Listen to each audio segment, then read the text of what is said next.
Our simple issue is that South Africans are without work. Too many people are left out.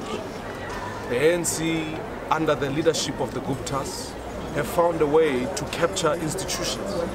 And Minister Gupta was deployed here for the sole purpose of capturing treasure. It's become quite clear that he's simply sent here by the Guptas. Our challenge is this, is that if we want the 1.4 trillion rand budget that gets tabled in Parliament, we must make sure those resources are for poor South Africans, are for South Africans' education and healthcare, to make sure that whether it's at local government, provincial government, national government, we can deploy basic services.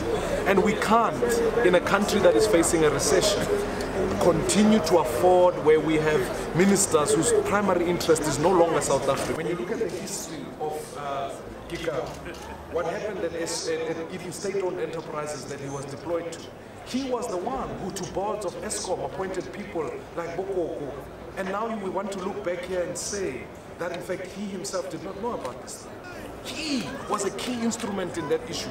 That's why the Guptas wanted a finance minister like him. Unless you want to convince me that the former finance minister was not doing, we was fighting against the Guptas. That's why they removed him.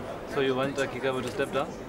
Gigaba must go, along with the whole of the ANC, because in truth, we want a South Africa that is free from corrupt crooks, so that we can ensure that our resources are used for the people. Times are tough for our people. They are getting harder. And what I'm saying is, whilst we are in a recession, if we have a leadership that is deployed from sex and wealth, we will end up in a situation that is worse than where we are now. We need change, and we need it urgently.